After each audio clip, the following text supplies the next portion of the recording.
Hello and welcome to the Doofcast, a film and TV podcast from Doof Media. I am your host, Scott Daly, and I am Knuff. Your name is Matt. I am Matt Nuff. That doesn't make any sense. Yes, it does. I guess I can't argue with that. This week on the show, it's a new year and a new series for us, Matt. In preparation for the 2024 Academy Awards, we are going to be taking a look at the 10 Best Picture nominees over the next 10 weeks. Okay, well, I mean, technically it's the 10 likely Best Picture nominees because nominations don't actually come out until the 23rd of January, but there are only 10 weeks from now to the Oscars, so if we waited until then, it wouldn't have worked. But just we're pretty sure that these are going to be the 10 nominees nominated for the Oscars. I will say these are the 10 nominees that have been nominated for like the most other award shows. I'm pretty comfortable, Matt. The list I've curated, I'm pretty comfortable. We can just call them the Scotskers or something. Sure. No, what we're actually going to do is we're going to kind of structure this to where we're going to spend the next 3 weeks covering the ones that I'm like 99.99% sure are shoo-ins, and then once the actual list is released on January 23rd, we will update and remove anything that didn't make the cut and replace them with the things that were actually nominated.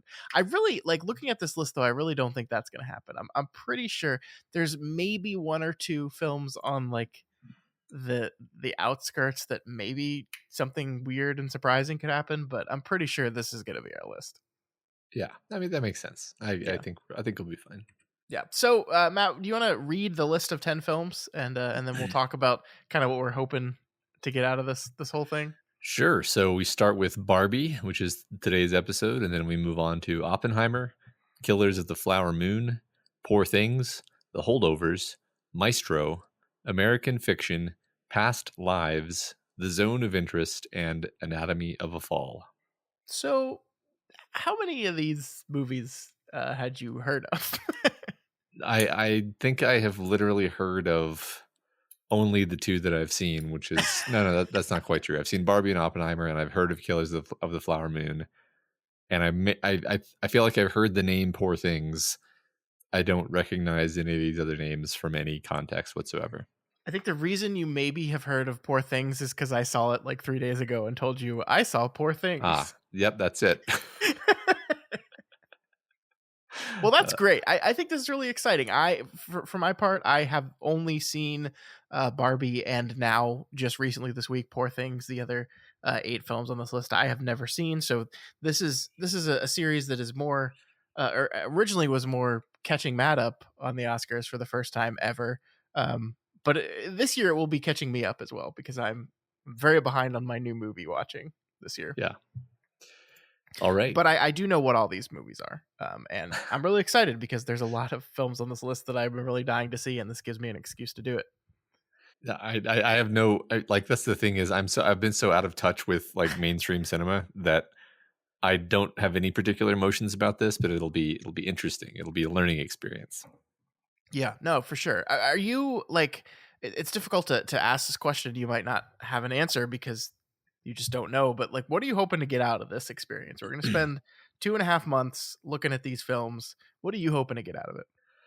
I guess just a reinvigorated awareness and interest in like the modern film scene because I feel like I've developed a sort of reflexive cynicism about any new movie that comes out. Which I don't like. I mean, we here at Doof Media try to be positive about things and try to approach new anything with an attitude of like, all right, let's see what this is. Let's see what I can find in this, and we always manage to find something interesting, and yet somehow I don't know why exactly. Just over time, I just developed this sense of like Hollywood is crap. New movies are crap.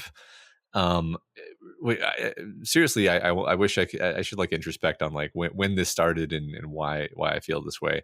And I would like to not feel that way. And so maybe by watching these movies, probably, several of them are probably not crap, probably.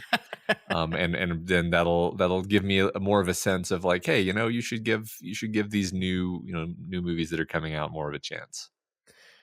Yeah, I mean, I think there's definitely like a perception amongst the people that aren't crazy movie people like me and like you to a lesser extent that like the Oscars have lost touch with the movie going public at large. That the movies most commonly nominated and winning the Academy Awards are movies that nobody's ever heard of and only like the most obsessed film critics and their like would have seen and enjoyed. And like, looking at this list, that's not entirely true. Like Barbie and Oppenheimer were like two of the biggest films of the year. I mean, Killers of the Flower Moon is the new Scorsese picture. The rest of these, yeah, maybe. I mean, a lot of these are streaming movies. Some of them are very, very obscure. Like The Zone of Interest is a foreign film that is like just not very well known by anyone. That's supposed to be amazing. I I I, I I've always liked the Oscars, right? And I think the thing I want to say here is that obviously, like, this is not a comprehensive list of the best films of 2023, right? Like, it is a list of 10 highly regarded films that are probably all pretty good in their own way, maybe not entirely, but like, it is not like the list of films. Like there's movies that are not on this list that I also want to see. There's a movie called May December that is one of the ones that I think is just on the edge of this that might shock everyone and get into the top 10. But there's other films like, I mean, the Spider-Man Spider-Verse movie I really really loved. And there's a bunch of other movies that are that came out this year that are good. So like, what I don't want to happen with this project is us saying like we're going with the idea that the Oscars Best Picture nominations are the only films of value in the year. That's not Hmm. true. What I will say is that I think if you watch all 10 films nominated for Best Picture, you do get a pretty good sense of a listing of very, very good movies, probably. Like, even, I feel like even the worst Best Picture nominee, with some exceptions, is a pretty good film. Hmm. Yeah, sure. I think that's probably accurate. So yeah, I mean, I'm excited about this. I'm excited because after we do this, Matt, we get to actually like play the Oscars game. Um, Yeah. yeah, we get to actually talk about what we think's gonna win and what we think should win. This is always a game I've kind of played by myself and that made you facilitate on the show. And we get to. I don't think we're gonna go full bore in every single category like that, but we get to have conversations about these awards. And award shows are silly, the Oscars are silly, but I don't know. It's fun too. And Yeah. like I said, I think it's a great way to curate. If you're wanting to sit down and say, I wanna watch a lot of good movies that came out last year, like you could do worse than this list. Yeah, it makes sense to me. I agree. I always feel like I'm missing out on something when it comes around Oscar season, and you're obviously wanting to have discussions about the Oscar odds for different movies, and I'm just like it's the bit becomes relatively repetitive that I'm like, hi, I haven't seen it, never heard of it. Ha, ha, ha, ha, ha. It's like, okay, Matt, like I don't know, maybe watch some of these. So yeah, I look forward to that side of things. Yeah, yeah. I think it's going to be interesting. The thing I'm really curious about, possibly most curious about, is if there's any of these movies that one or both of us are just going to flat out like not enjoy at all, and what'll happen there. Like, is there a possibility that one of us is just going to hate one of these films? And I think that could be really interesting too. Yeah. I think it's going to be a fun experiment and experience. I don't think this is probably a thing that we're going to do every year going forward now, but I'm interested to see how this goes. Yeah. Yeah, me too. All right. With that in mind, let's talk about the first movie on our list and the one that I think out of any film on this list, like possibly the not the most surprising, but the most against what we were just talking about, against what the perception of the Academy and our what Best Picture nominated films are, and that's Barbie, a film that I think is an absolute lock for being nominated for Best Picture. Like there's no world in which this movie is not nominated for Best Picture. Interesting. I can conceive of a world where this movie is not nominated, but I mean that's not even a statement about its quality. It's more like it's not a super serious film. And so I can imagine it being passed over, but I would be surprised. I agree with that. Yeah, no, it's like this is I think a reflection of the Academy recognizing the sentiment of feeling out of touch and wanting to capture a little bit more of the popular culture. Sure. Like it's just like you can't not nominate Barbenheimer. Like that's the two movies that we're going to start this whole thing with are Barbie this week and Oppenheimer next week, and like they're just getting nominated. Like they just are. It's well, like, so it's gonna happen. Due to the fact that they saved American cinema single-handedly or two-handedly, I think you're probably right about that part. Yeah. So let's talk about the first one then, and we'll get to the Heimer part of this whole thing next week. Let's talk about Barbie.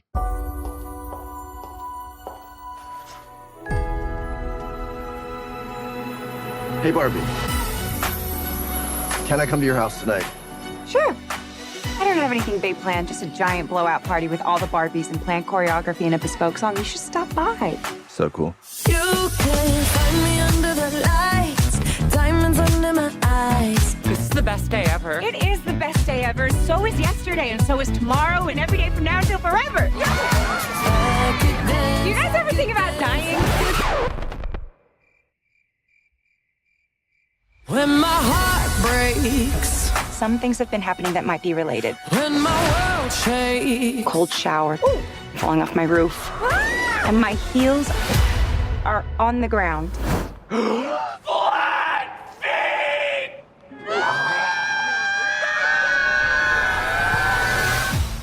Matt, what is this movie all about? Barbie suffers a crisis that leads her to question her world and her existence. This movie is written by Greta Gerwig and Noah Baumbach, directed by Greta Gerwig, stars Margot Robbie and Ryan Gosling, and a whole murderer's row of wonderful character actors and others. Just a delightful list of people. It was the highest grossing film of 2023. I was trying to look it up as I was talking. $1.4 billion. Disney, by the way, did not have any films that broke the $1 billion mark last year, but here we have Barbie that did that. Awesome. So Matt, what would you think of Barbie? I think this is a very fun movie, and the situation with me right now is I've watched it something like 4 times, because I took my kids to see it in theater, and then they've wanted to watch it a few times, and I watched it just before we sat down to talk, and I kind of have like semantic saturation with the movie where I almost can't perceive it clearly anymore because I've watched it too many times in a recent period of time. But like the superficial things that you can say about it are that it's fun and it's very funny and it's got some very compelling characters and performances. And then beyond that, like at the deeper level of what the movie is doing and saying, I've sort of changed my mind like 3 times on that. Like starting with like walking out of the movie the first time and feeling like it was very subversive in interesting ways. The first time I saw it, I was focusing a lot on like, the first quip out of my mouth was probably like, hell, I should have called this movie Ken.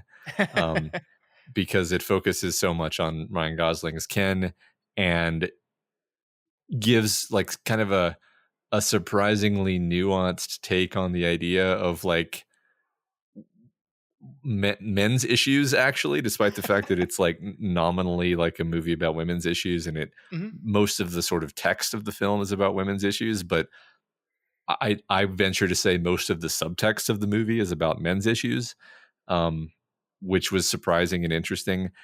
And I'm not going to do the blow by blow of all of the twists and turns of my thought process over time, but kind of where I'm sitting after this last viewing is like, I think they wanted to just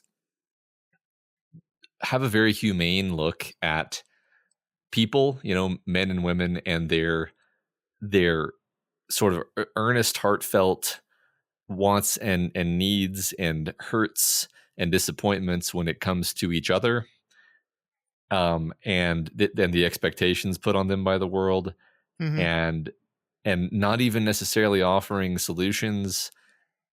And you know, there's so much in the movie that you could probably argue that I'm wrong on a number of counts in what I just said, but like that's kind of the feeling I walk away with now. That's that's kind of the shape of the movie in my head. And I'll stop there, but that's it. I think it says something that I felt the need to process the film at this level, where it, like, on the surface it's just this comedy, and now I'm just like delving into these relatively rich and deep themes. What do you think?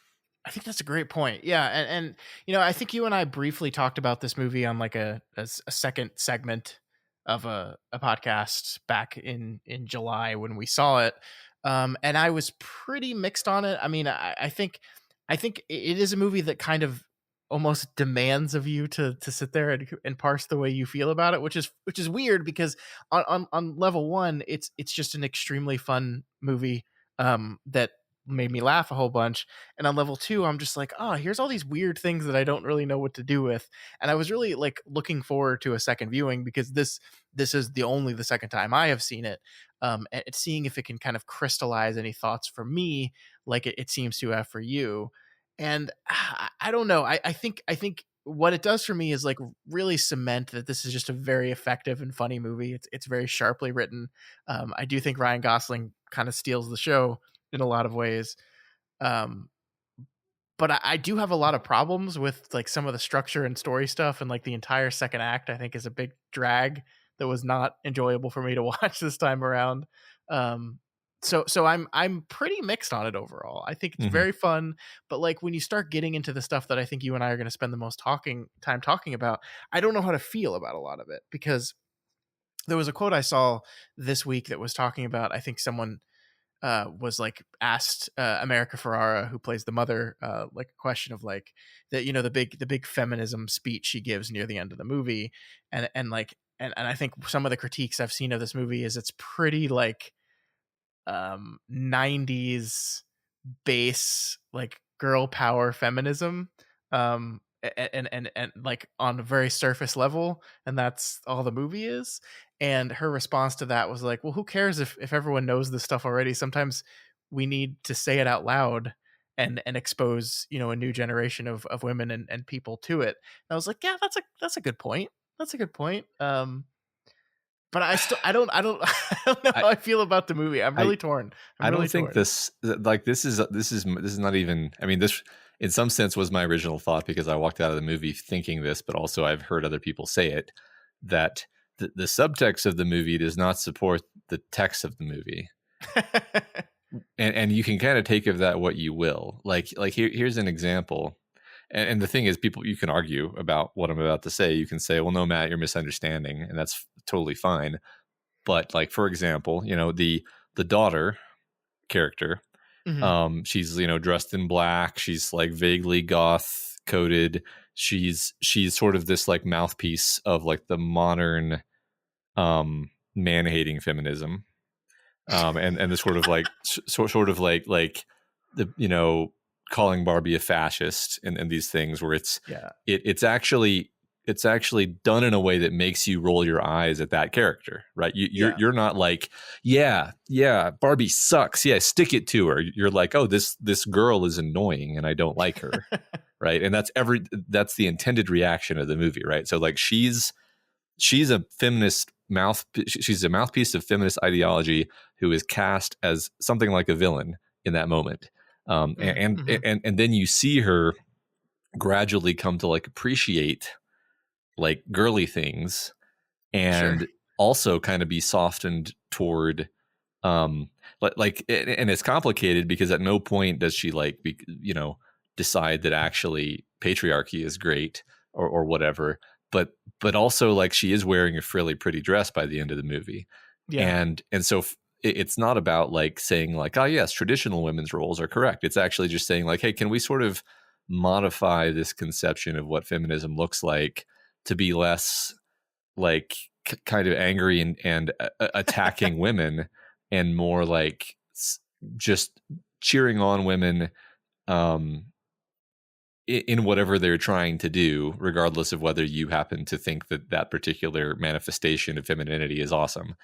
Yeah, I mean, I think one of the lines that spoke to me really specifically about this time around was when the daughter like says something, "Oh, come on, everyone hates women. Men hate women, and even women hate women." And I was like, I don't think that's true. And I think that's a really negative outlook to have on Yeah.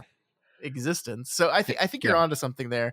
I mean, I think that is one of the really fascinating contradictions at the core of this whole thing is that Barbie is a depiction of women that is specific to a lot of different women, but certainly not all of them, right?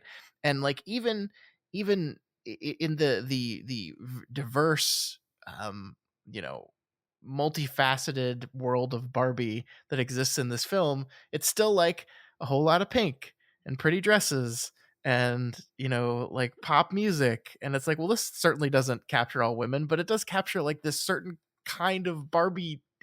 And like, so it's trying to do this thing that like is talking about like the female experience in the world, but also it's still a very limited view on that whole thing. And I think the movie is also commenting on that, right? Like this, like that's the thing that Yeah.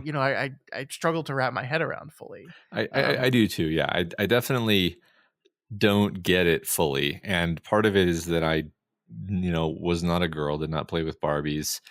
And, the closest I can do to kind of try to bridge the gap, which I admit does not work very well, is to be like, imagine if they made a He-Man movie or something, or, a G.I. Joe movie or whatever that was like about men's issues. And it was like, G.I. Joe, is sort of portrayed in the movie as being this sort of male ideal. And imagine that like modern men met G.I. Joe and they were like, you really screwed up our like self-perception of ourselves, and you make us feel like we all have to have, giant muscles and be killers. And I'm like, I don't know if that's like the thing that I worry about when it comes to masculinity, for one thing. Mm-hmm. Like that, like it seems kind of a dated. It's not a non-issue. It's just like, it's not really the thing. It's not really the crux of it, And so, and yeah, I become confused where I'm like, well, is that because Barbie is truly like an irrelevant icon that it was kind of silly to try to make it into a thing of the moment, or am I just like not plugged into this and so I'm missing out on it personally? Well, the fascinating thing about this whole thing is it's like it's maybe the argument before the movie came out could have been that Barbie is an irrelevant icon that doesn't speak to people's experiences anymore, but it made the most money ever. Mm-hmm. So like that's clearly not true, right? Like that clearly this movie spoke to people on a level like I mean that America Ferrara like speech at the end like spoke to women like right where they live. Not all women obviously, but like a lot of them, right? They felt that speech. They felt seen in that moment.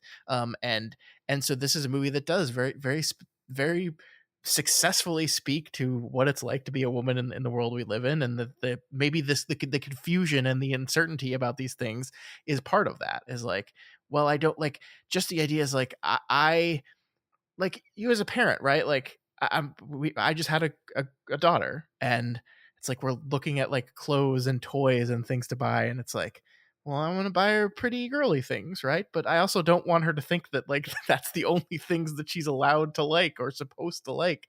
It's this fascinating contradiction. And by the way, I felt the same way with my sons, right? Like I want to buy him like guy stuff, but also I don't want him to think that he has to automatically like this stuff just because he's a guy. And I mean that is something that I think the movie is talking about. Yeah, I think that's definitely part of it. I mean, I don't know.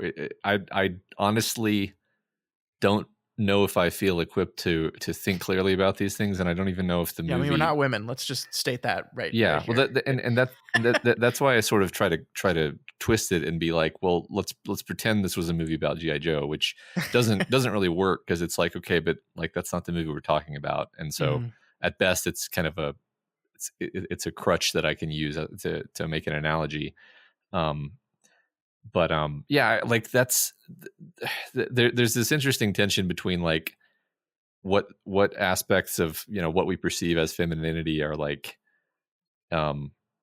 intrinsic versus societally imposed. And you know, Yeah. I have boys and girls, and like my girls are very girly in some ways, but they also like skateboard and are badasses. And then like my son like is definitely way more interested in like violent things than the girls are, but also he's a total sweetheart. He's like, and it's funny, I can't think of anything feminine that he's into off the top of my head, so that's not a great example. But like you know, there's sort of natural inclinations, but then they're not rules, right? And yeah. and Barbie exists, you know, as sort of a concept of this like ultimate pole of that kind of stereotyped femininity. That's why they call her stereotypical Barbie. Yeah. Um, Yeah. and it's like I don't know that I think that's, you know, I think, and I think the movie would agree with me, like it's not bad that Barbie exists.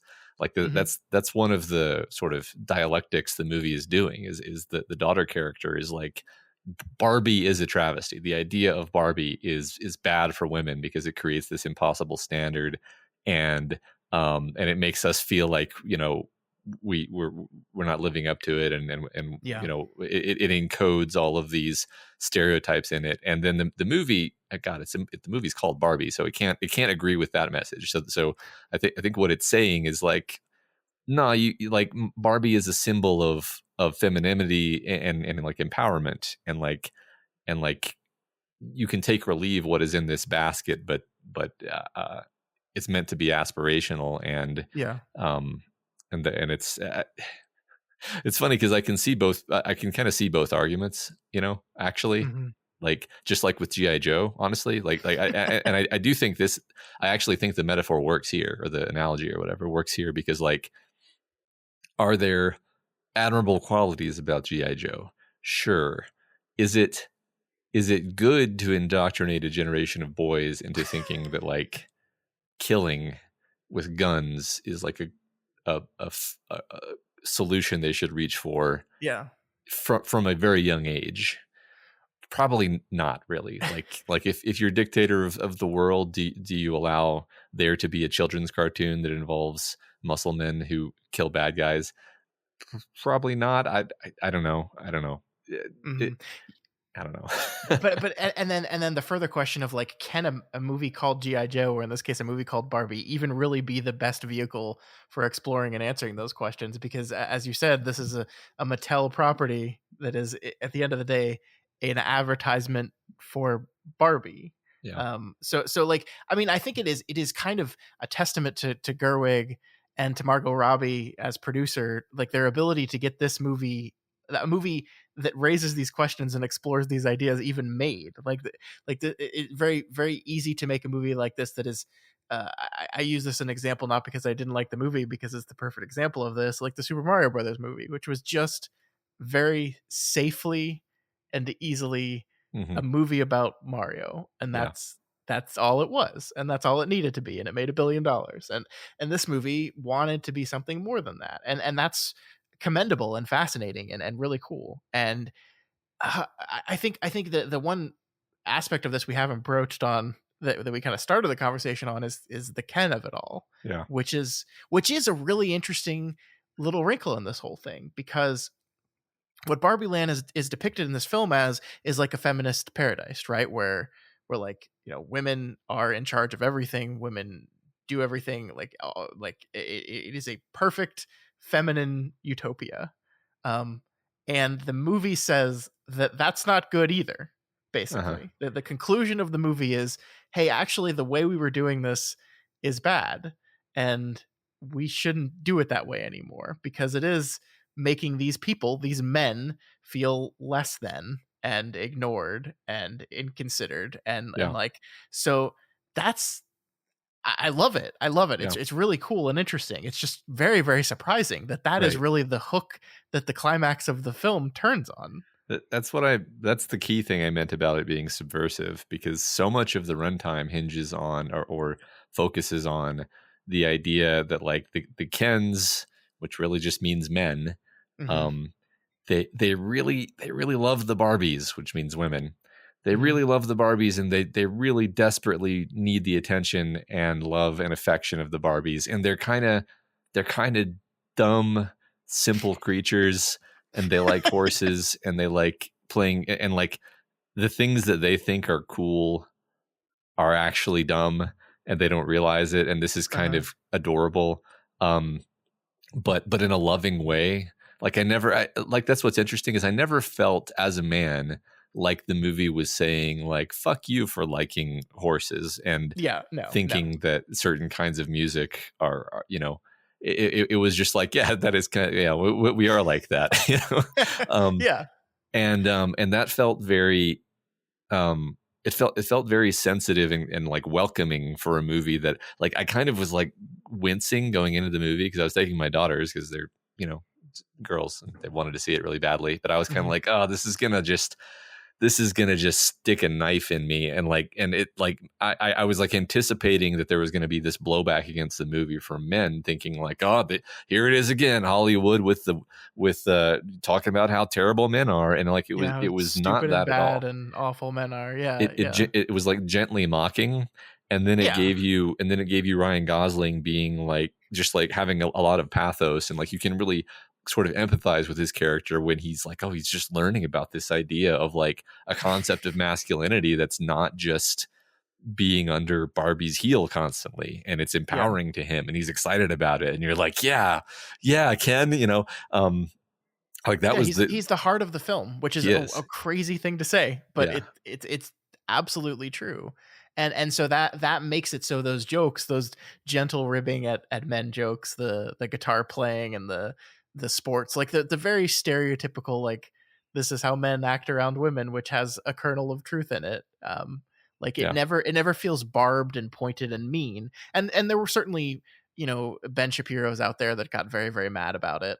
But I think most of the men that saw this just thought it was as funny as anyone else did. It's like, you see some of yourself in that, certainly.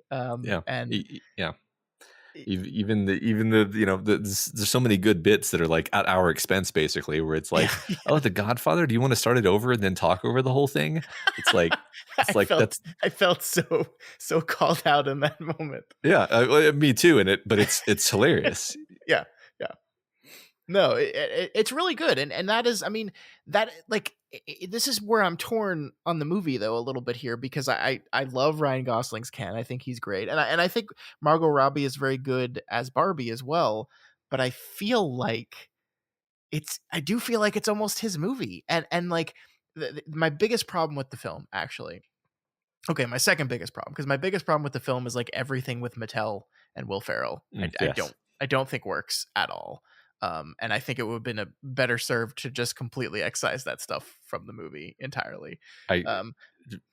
Interject. I thought Will Ferrell was awful in this movie. And I love Will Ferrell. I love him. He's legitimately one of my favorite comedians. I think he makes me laugh way more times than he doesn't. But I just don't know what he's doing here. And like the strangest choice for me was, you clearly construct Barbie Land as this like larger than life fake toy world that has a very specific tone to it, and then our characters move to the real world and it has a very different tone to it. It has a real tone to it.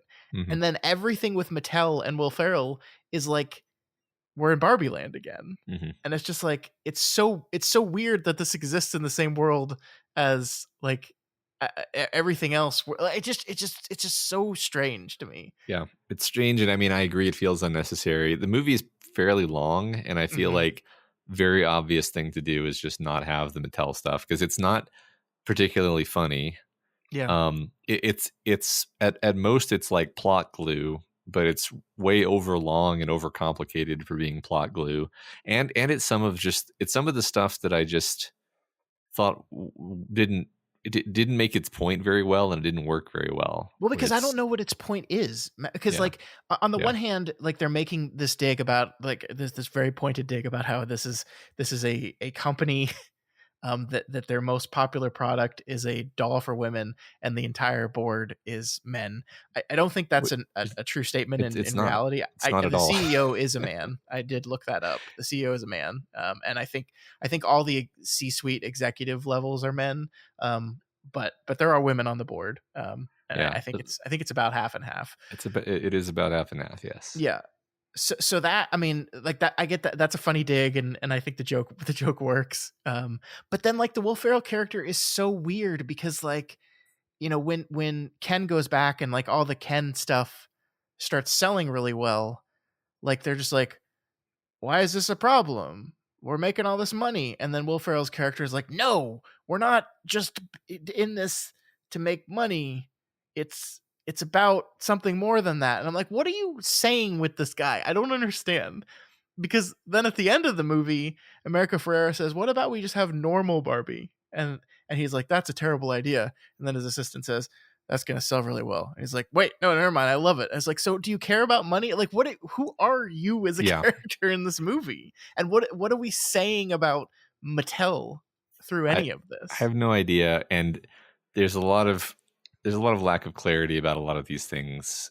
And it doesn't help that you're never really sure whether something is meant to be like a load-bearing metaphor that's actually a commentary on society versus just like, this is a cutesy little piece of artifice that is necessary for the plot of this silly movie to function.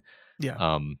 Like another example of that would be the very end when Barbie is becoming a real person, and she has this like really quite long and boring conversation with her creator.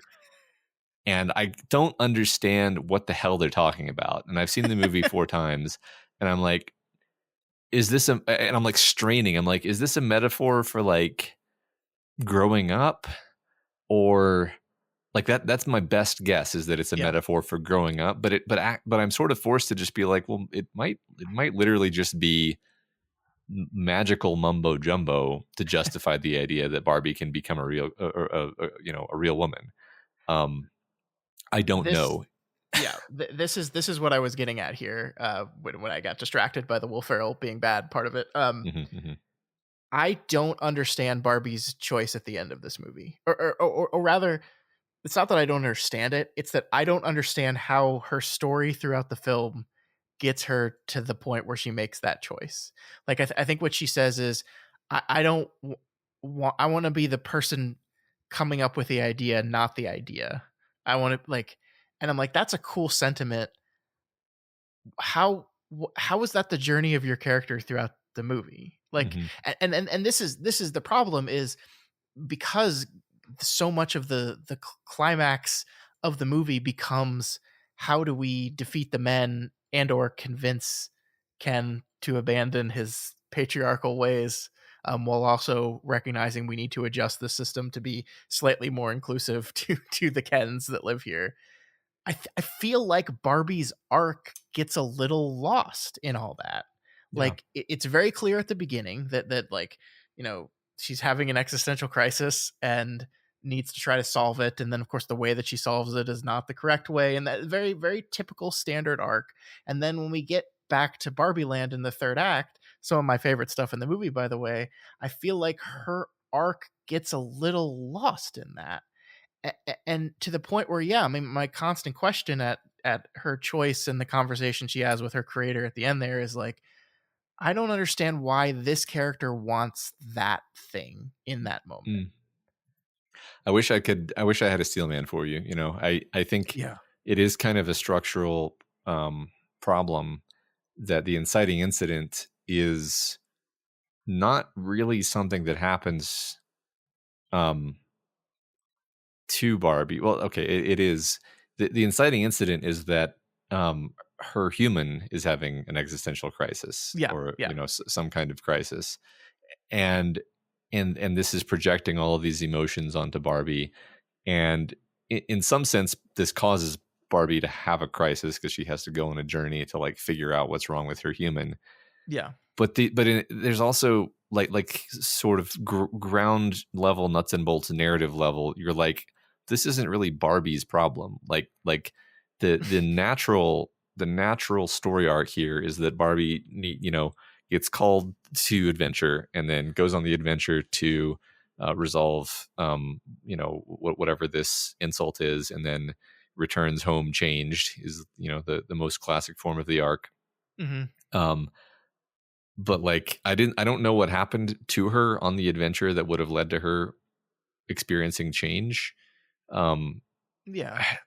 I mean, It's she realizes that like her idealistic life is not solving the world's problems, right? Like that. mhm, I think that's one thing the movie says is that like she fully believed, like they all believed that like Barbie Land fixed everything for women in the real world, and she learns that that's not true. Actually, yeah, that there's still a lot of problems. But like the step from okay, that's not true to I want slash need to be one of the people fixing those problems in the real world. I don't know, like there's a little bit of it there, but like I just don't think we did enough with her at the end to really make that point land. To where mhm, in an ideal situation when she approaches her creator and her creator offers her this choice and she of course makes it, which is like uh, seen as like this incredibly emotional impactful moment, where she touches her and she gets to see all the women, all these scenes of women and their daughters, playing, and it's a beautiful moment. It makes my wife cry every time she watches it. It's very beautiful, but like that you're just like you get this moment of, oh yes, of course this is how it was going to mm, end, of course this is where we were moving to the entire time, and I just never felt that. yeah. And it's You like know, yeah. I think I know how to fix this actually, because I just realized they make the mistake that I feel like many modern Hollywood stories make, which I've complained about on the show before, which is the unnecessary refusal of the call, um, which in this case happens like twice mhm, actually, where the first time is where weird Barbie, literally gives her the call to adventure and she refuses, and like in a way where you're like, oh, okay, so she's not like brave and she doesn't want to solve the problem, and then weird Barbie is like, no, it's not really an option, you have to. And it's like, oh, okay, so she didn't actually have a choice, so this isn't even a character choice, this isn't even her. The point of refusing the call is to have the character have some reasonable resistance, but then they overcome that resistance because the situation is serious. We didn't even get that. The situation is made for her. Okay, missed opportunity to have the character actually make a choice that demonstrates character, because that's the only way you can really demonstrate character is through choice.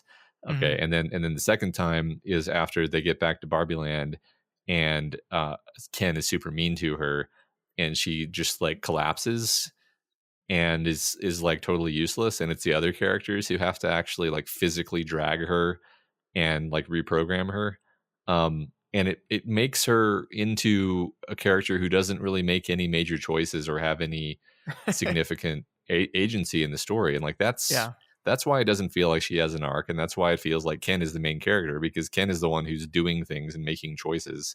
yeah. um Well, and yeah, I mean, once again, America Ferrara shows up, and she's the one that gives the speech, right? That the deep programs, and they build the plan based off of her choice and action in that moment, not Barbie's. yeah, And I think there's a line at the end of the movie that almost lampshades this, because it's like Barbie, you saved Barbie Land, and she's like, oh, I had a lot of help with that, and yeah, it's like, yeah, you're right, you didn't really do anything yourself. I mean, you talked with Ken, and you had that moment with Ken, and that's important, like with the Ryan Gosling Ken, but like everyone else was much more active and yeah. and I, like I'm not saying this fixes anything, but you can view the movie as an internal psychodrama of the mom character, that she is sort of not literally hallucinating, but like this is what's playing out in her head as she has this personal crisis and she's struggling with sure, yeah, ideas of femininity from her youth and trying to incorporate that into her present day life.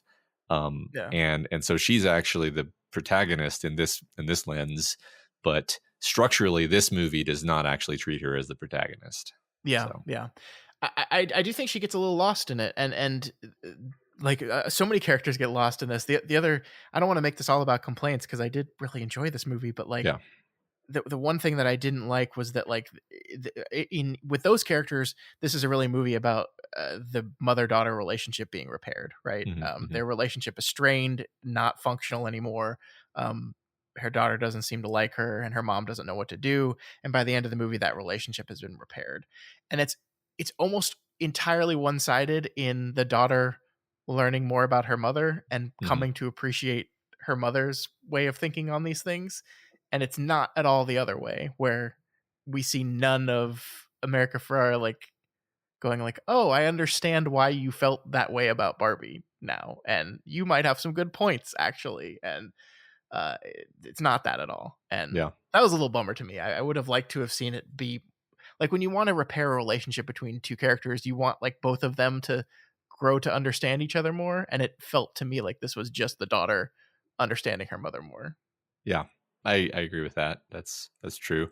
You know, I think the reason why, especially people like us who like theme and, you know, deep character, I think the reason we get hung up on criticism is it definitely, like, the movie is definitely saying things. It's definitely saying a lot of things, and it becomes frustrating to us when what it's trying to say is unclear or in some cases contradictory and muddied. And it's really it's a sort of you know, mousetrap for us, because we're like, well, let's figure it out. Let's cut it apart and piece it back together in a way where we can figure it out. But like you just said, my actual experience of watching the movie, especially the first time, was just like smiling and laughing continuously. There's so many great jokes. There are so many clever moments. I thought this is like maybe my favorite Michael Cera character. I guess at least speaking in terms of a you know, minor character for Michael Cera. Like, everything Alan does is hilarious. And, you know, Ryan Gosling is hilarious. I think because Margot Robbie is sort of playing the straight man in many of these situations, there's less moments where she makes you bust up. But like, as the straight man, I think she's perfectly you know, pulling her weight. Like, you need the straight man for the comedy to work, right? So it's necessary. So I think she does a great job at the comedy. It's just like she doesn't really get the one-liners that would get the jokes typically. So and that's why it seems like with that and the arc stuff, it seems like Ryan Gosling just runs away with this thing. And like, I don't want to minimize Margot Robbie, because I totally agree with you. Like, she is not only she perfect for this role, but she absolutely kills it. Like, she's so good in this movie. But like, I have loved Ryan Gosling for a very long time, and like, getting to see him do comedy stuff has always been a joy of mine.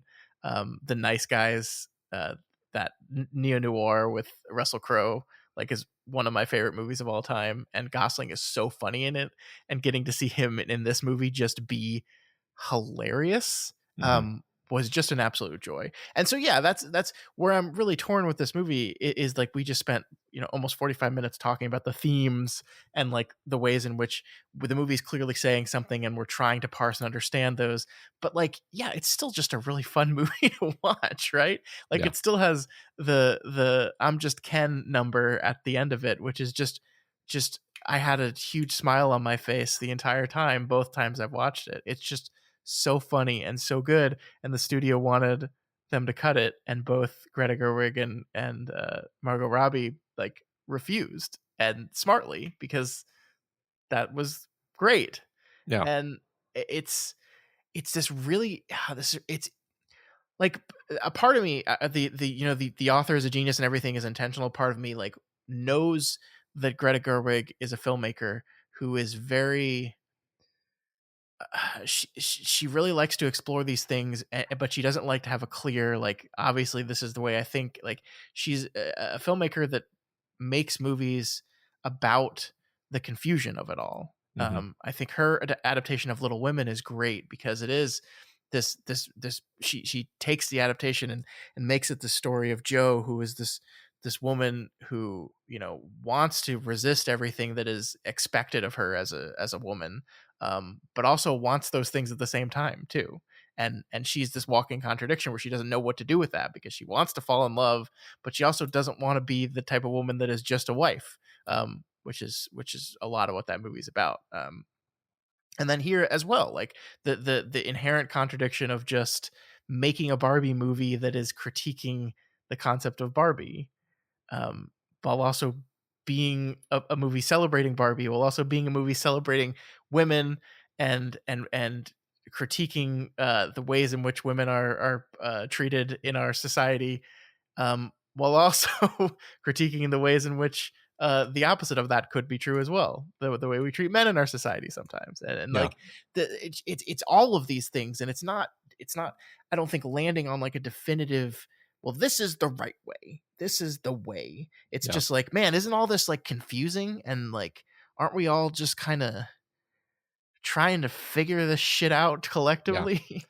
Well, I really like that. I actually just like agree with you that is what the movie is doing. And I think you maybe said even better what I was kind of trying to say, which is like, it's trying, when we first started talking about the movie, like it's this attempt to just approach the heartfelt, contradictory wants and desires of both men and women in a humane and sensitive and sort of empathetic way, which results in like, hey, like, yeah, you want this, but you also want this, and you want to be seen this way, but you also want to be seen this way, and it's really important to you that you get this, kind of attention or whatever, but the other party doesn't necessarily want to give that to you, or certainly not owe that to you, and that's painful, but that doesn't mean it's their responsibility to do anything about it. And like it is contradictory and confusing. And I do think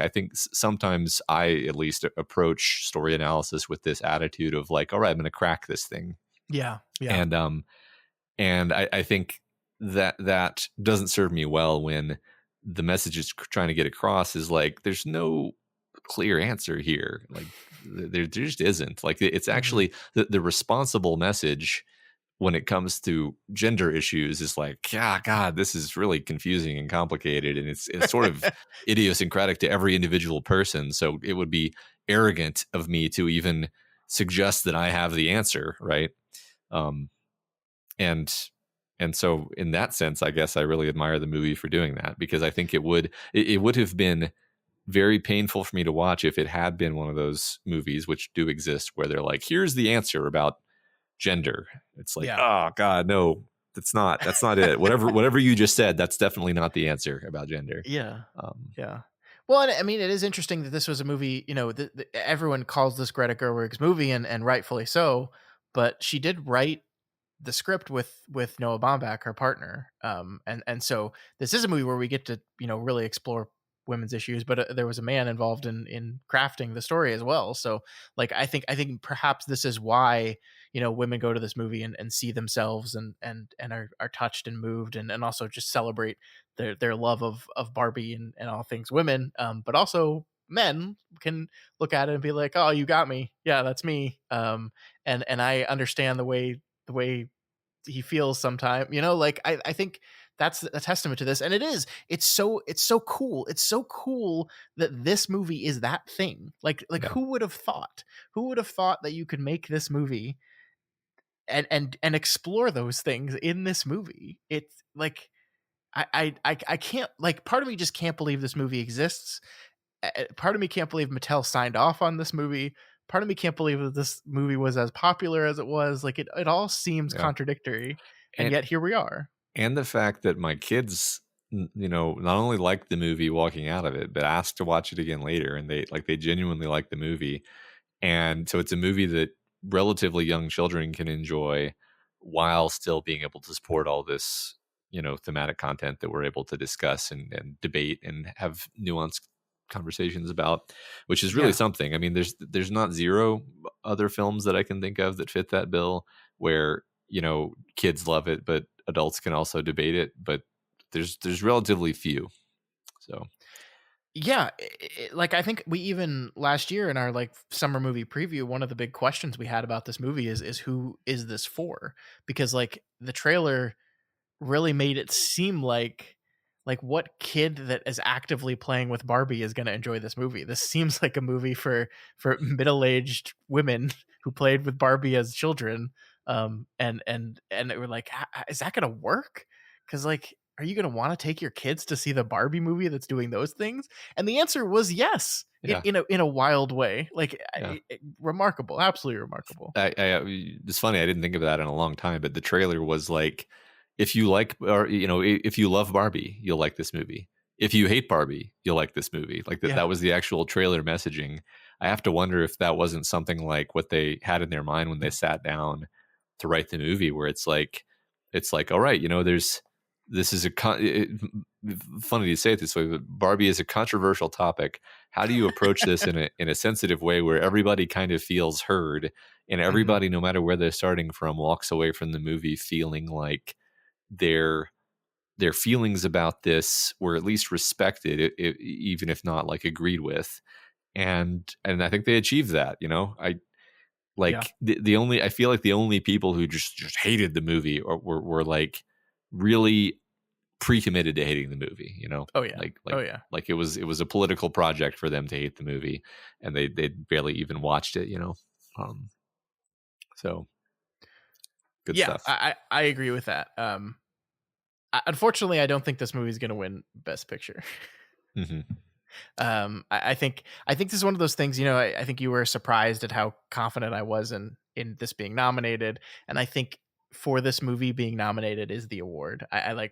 This is the thing with the Academy where like we want to be more reflective of the culture, so of course we're going to nominate Barbie, but we are not going to let Barbie win the Best Picture Oscar. That's not happening. And so I think that's exactly what's going to happen. I think this movie will win some awards at the Oscars. Like it was nominated for Best Adapted Screenplay, which is an interesting wrinkle, by the way, Matt, because like in the Academy rules, adapted means from anything, right? It's not like you adapted a work of fiction into another work of fiction. It's like this was like, if you look at the credits, it technically says based on Barbie by Mattel. And because of that, it's an adapted screenplay, which means it's up against probably Oppenheimer, ironically, which is also an adapted screenplay, which is nonfiction. So that's a whole nother interesting. Yeah. So, but I do think it's going to win some things. I think like it's already won. Like Margot Robbie. I think Greta Gerwig is now a director who can basically get her blank check and do whatever she wants.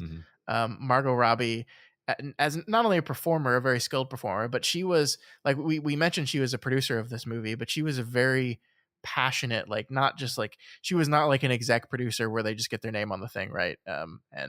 She was a producer. She helped make this movie happen. And she's got to be like at the top of any list of most powerful people in Hollywood right now too. Because she willed this thing into existence, and for it to be as popular and profitable as it was, is like, yeah, she's got a golden ticket now too. Yeah, absolutely. And Ryan Gosling gets to be Ryan Gosling and have fun. Like he's so good in this movie. That's a substantial fraction of my enjoyment of the movie, is just like, I love Ryan Gosling.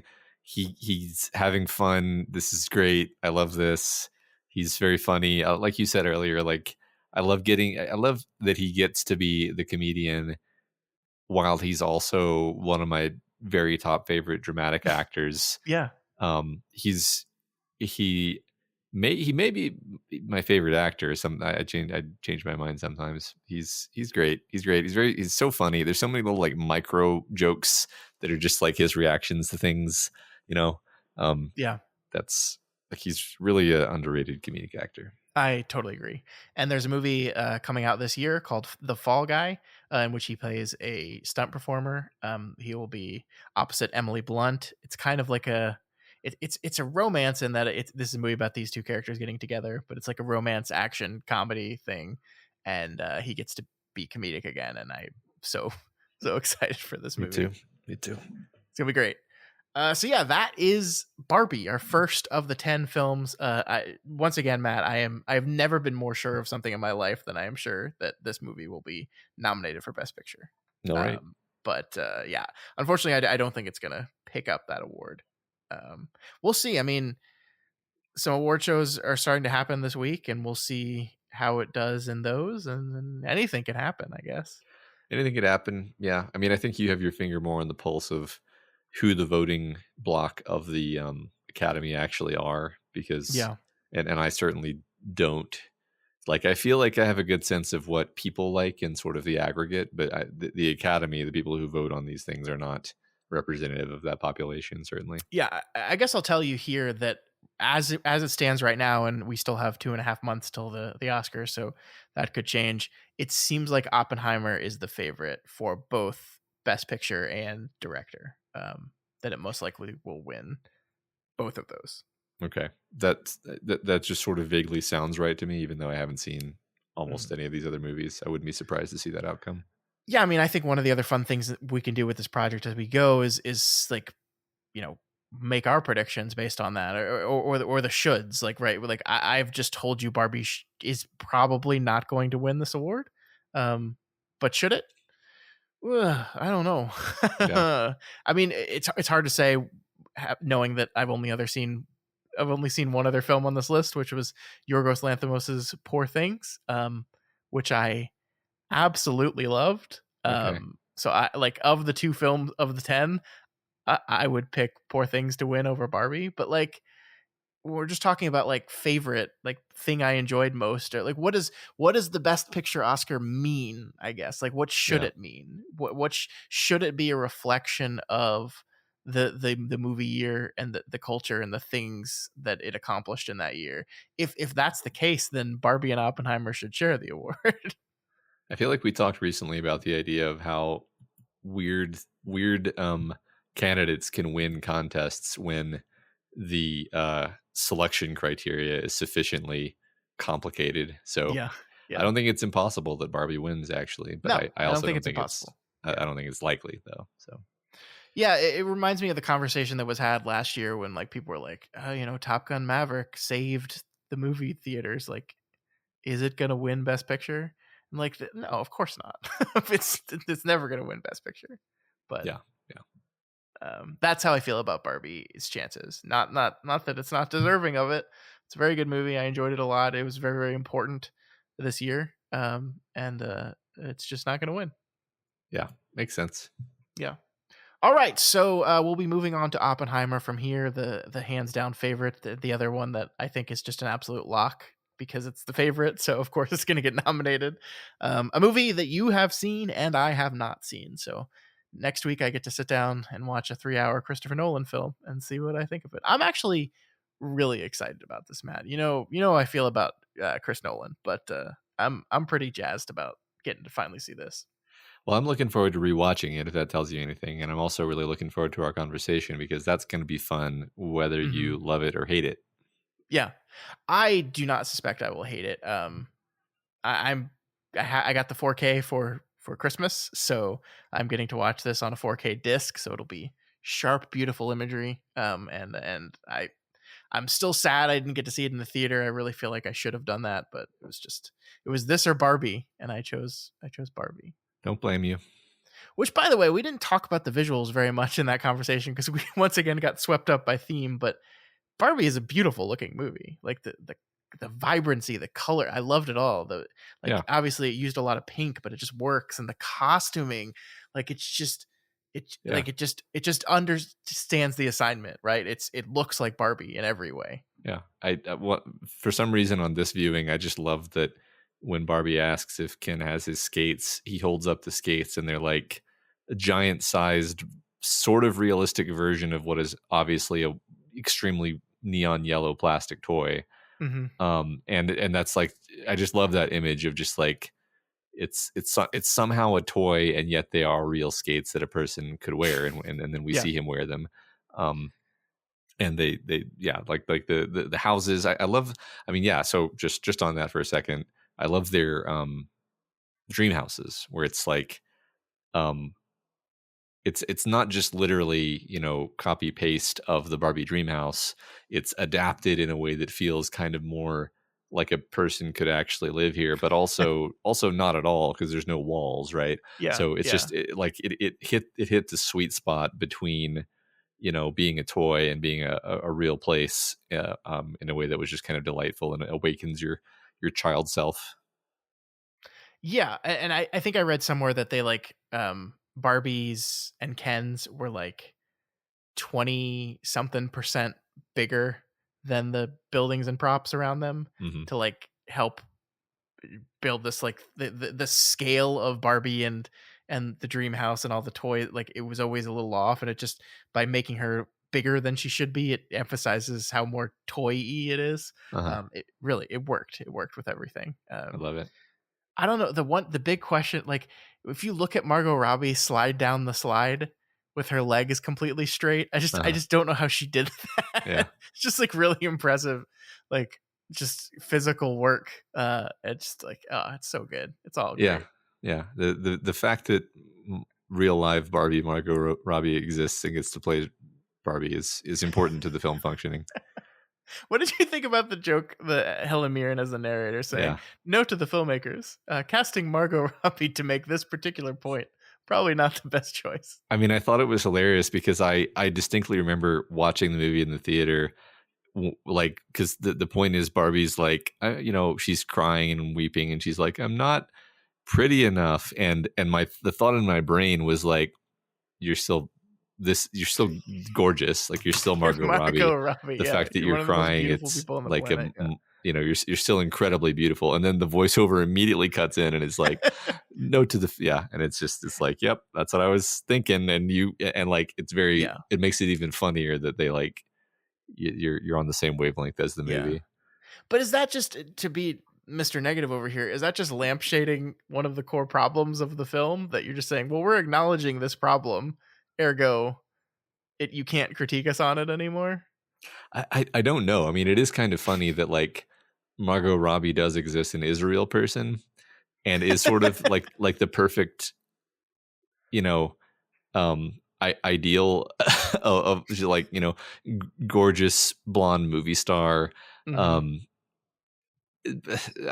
don't know. I mean, I think that's, to be generous, like that's part of the complexity of the whole thing, is it's like, well, nobody said there aren't super beautiful women. That's not the deal.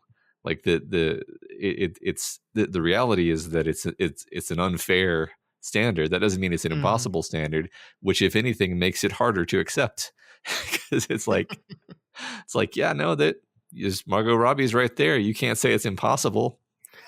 Work harder. I agree with you. I think that's great. Sorry, I didn't mean to extend the conversation, but that thought occurred to me, and sure, we gotta explore that for sure. This was a great conversation. I still am very torn about this film overall, but I think it is like kind of a miracle that it exists, and that should be celebrated. So happy to see it on this list for sure. Yeah. Doof. But I wanted to, Matt, before we hang things up for the week, talk about another awards show that's happening. The Golden Globes are happening this Sunday, January 7th. We've talked about the Golden Globes a little bit before. They're a fake award show. So, I mean, all award shows are fake in the way that these things were invented, because the industry got together and said, we need to advertise our stuff more, so let's just make up awards and give them to ourselves, and then it will get to be great marketing for all our things. But the Golden Globes are possibly the most fake of all the award shows, because up until very recently they were completely run by a very small, shadowy cabal of people called the Hollywood Foreign Press. And nobody really knew who they were, and there were very few of them. And basically, if you like wine and dine them, they'll nominate your stuff, which made the Golden Globes frequently just nonsense and a very bad predictor of like how things would do in other award shows. Because it's just like random things would happen and things would win that no one's ever heard of. It's like, why the hell did that win? It's like, oh, because they threw a really good party. And that's, by the way, that's true with all award shows, that it's so political and there's so much money involved. Like this is just how this whole thing works now. But the Golden Globes seem to be it more than anything. But then a thing happened, Matt, which was I forget which outlet wrote an article that was basically like, there are no people of color in the Hollywood Foreign Press at all. It is all a bunch of very old white people. And that article caught on, and basically a whole bunch of stuff happened with the Golden Globes. They got sold. Another company owns them now, and there's a lot more members. Although it's one of those things where like they invited a bunch of new people in. They're much more diverse, but like a lot of the old members are still there. So like it's like got sold. It's new people. There's new branding, but it's like a lot of the same people. But they're back and they're trying to be relevant again, and people seem really excited about it. Actually, yeah, I can see that. I don't think I've ever watched the Golden Globes. Literally, I watch it every year. It's like it's the same thing where people get really into watching that marble racing YouTube show. Where it's like it literally doesn't matter what the thing is. It does help if you care about the underlying thing, which in this case is movies, which you do care a lot about. So if there's any sort of ability to compare things and debate their merits, I think is fun and can be valuable. I've never gotten into this particular award show. I'm not really clear on what the distinctions are. I guess it has different categories. Yeah, I mean they do weird things like they break up Best Picture into like Best Drama and Best Comedy / Musical, and so there's I think 12 total quote unquote Best Picture nominees across those two categories. So that's more than the Oscars would have. They also do TV awards, which the Academy doesn't do. It's also like the show is known for being a little bit more loose in that like typically people aren't like sitting in rows and chairs. They were dinner tables, and it's the award show where all the famous people get really drunk at. It was the Golden Globes kind of what they're known for. Gotcha. And I don't know if that's still going to be true anymore. We'll see. Like I know they in the wake of that article they kind of shut everything down, and they had I think a year where they just didn't have the Globes at all. Last year they like managed to sell it to CBS, I think, but they moved it to Tuesday and like nobody watched it because it was on a Tuesday.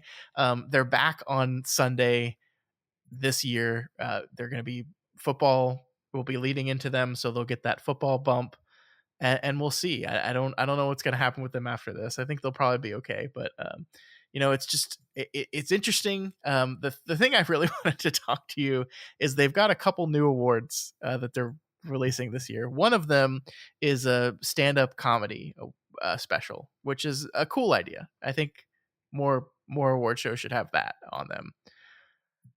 But the other, Matt, is an award they're calling Cinematic and Box Office Achievement. What does that mean? Without thinking too hard about it, I suspect they're just going to give an award to whoever makes the most money. But is that not the award already? Is to make the money? Yeah. I feel like this reminds me of what the Oscars did a while ago, where they invented a category, which I don't know if they still have because I don't pay attention to these things. That was like, it was almost just like the relevance award, where it was like, you fucking people, fine, we'll give an award to this movie because you'll be mad if we don't give an award to this movie. I forget what movie it was that they basically invented this for, just so that they could give it a sort of pity award because they knew people would be excited about it. Whatever that was. They proposed that idea, but got so much negative feedback that they pulled it, and it never actually went into place. Okay, yeah, that sounds familiar now that you're telling me that. Yeah, so it sounds like the same thing where it's like basically, hey, we actually know what movie people liked the most, or rather what most people saw, which is a proxy for that, which is the movie that made the most money. So let's just get everybody excited to go see it make money, or to see it win an award, and then we'll get more viewers because we already know that people watch that movie. It's especially silly this year considering the movie that made the most money is also already nominated for Best Picture, which is Barbie. Which it is nominated for Best Picture. So so just so you know, the nominees here are Barbie, Guardians of the Galaxy 3, John Wick Chapter 4, Mission Impossible Dead Reckoning Part 1, Oppenheimer, Spider-Man Across the Spider-Verse, the Super Mario Brothers movie, and Taylor Swift The Eras Tour. Yeah. So it's like the question here is like, okay, well, how are you going to decide what wins? Is it just going to be most money? Well, then we already know that. There's no suspense there. Or is it just like, we're going to collect all the movies that made the most money, and then we're just going to pick our favorite of those movies? Yeah. It's ridiculous. It's absolutely ridiculous. And it is the relevancy award. You're right. This is the category that we made so that we can invite Taylor Swift to the Golden Globes and hope that she comes, because if Taylor Swift comes to the Golden Globes, people will watch it more because it's Taylor Swift. Makes sense. It's just so silly. It's just so silly. It's kind of embarrassing. Like it would be like if the ESPYs, which is like ESPN's annual award show, said, and now we're going to give an award to the team that won the Super Bowl. And it's like, well, they already have that award because they won the Super Bowl. Yeah, I'm looking forward to the acceptance speeches where people like stammer and struggle to say something like, yeah, well, I'm glad to be recognized for the money I made. Money. Yeah, it is embarrassing. I feel like this is one of those things that they're either going to like withdraw, or if it's too late for that, it's only going to last a year. It is too late for that. They will be giving this out. I could see this being removed. Yeah. And I mean, like, there is, I think, an argument to be had that you can do like a film marketing award, right? Like, and maybe that's not necessarily an award given to the film that like manages to make the most money, but like, hey, your marketing team did like really impressive work here. Like, I would want the movie Megan nominated for that award, because that marketing team did some really impressive shit to get a bunch of people care about this silly horror robot doll movie. But that's not what this is. And so like, who accepts this award? Like, cause the best picture ones, it's the producer team that normally accepts it. What is this like also the producers? I don't know. I don't understand. Yeah, it's dumb. It's a what do you call a cynical exploitation of. It's very funny that they did this. Yes, I'm gonna be really fascinated when Margot Robbie walks up there when Barbie wins the Cinematic and Box Office Achievement Award. Yeah, they should do that, because she definitely is a big part of the reason why it made all the money. Yeah, I mean, for sure. It's just the whole thing's silly. So that's the Golden Globes. I'm definitely going to be watching it. Maybe I'll report back to you next week on how that whole thing went down. There's the whole thing. It's going to be a very silly award show that doesn't matter at all, which is true of all of the shows, but none so much as the Globes. Yeah. All right. We'll see if Barbie wins Best Picture or just Best Box Office Achievement. Even saying the award name makes me laugh. Yeah, it's great. It's so good. Do you know streaming films are eligible for this award? What? How does that work? That's just very confusing. We'll see.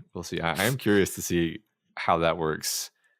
Cinematic and Box Office Achievement. It's like they just wanted to call it the Box Office Achievement Award, and someone in a movie was like, you can't do that. So they just added cinematic to the front. What does that mean? Yeah, it's very confusing because they can't possibly know what films were actually successful on streaming other than taking the streaming platform's word for it. So you're like, streaming platforms can just tell them whichever movies they want to be nominated, basically. I mean, we nominated that one for the cinematic part of the award, not the box office part of the award. Right. This is great. I'm so excited about this ridiculous bullshit. Yeah, it's great. Silly. Oh, we'll find out how all that goes down next week. And we will also continue our series talking about the better award show, but only by a little bit, the Academy Awards. All right. That's all we had for you folks this week. I would love to hear your opinions about the film Barbie, especially if you're not a man like we are, because I think we've got enough man opinions on Barbie. But please reach out to us. We want to hear from you. You can contact us via the email at doofmedia@gmail.com or over on X @doofmedia. You can, of course, go to our subreddit, reddit.com/r/doofmedia, and find the thread for this episode and chat with us there. That's right. And if you're not already subscribed to the Doofcast, we encourage you to do so and ensure you never miss an episode. You can find us on iTunes, YouTube, Google Play, and pretty much anywhere else podcasts can be found.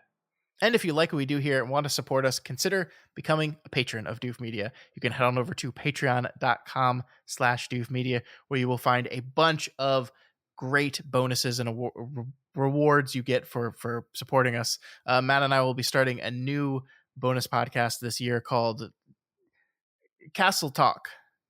Yep, that's right. We'll be taking a look at Stephen King's Castle Rock anthology series on Hulu. I think that releases next week. We'll be watching the first 2 episodes. So if that sounds interesting to you want to hear more of our conversations, this time about a television show, please support us and you can get access to that and a whole bunch of other stuff. Yeah, the person who donates to us at the highest level will get the Patreon box office award. Congratulations. Patreon achievement. Yeah, the Patreon achievement for outstanding giving me money. Yeah, right. Also, please consider rating and reviewing us on Apple Podcasts. If you don't want to be the top winner of the Giving Me Money contest, you can just go ahead and go on over to Apple Podcasts and give us a rating and review, which will introduce other people to the content that we make here. And then maybe they could be in the running, for that reward. Yeah, it's really important. Everyone should compete very, very, very hardly for that. Yeah. Oh my God. All right, folks, that's it. Next week, as we said, we're going to be taking a look at Oppenheimer. So we move from the girliest movie of all time to the manliest. Maybe. I don't know. Maybe. I don't know. Possibly. Is the bomb a metaphor for his penis? Definitely. Find out next week.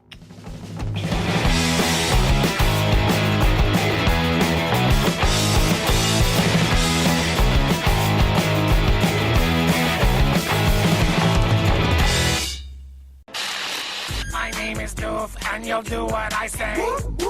My name is Doof, and you'll do what I say.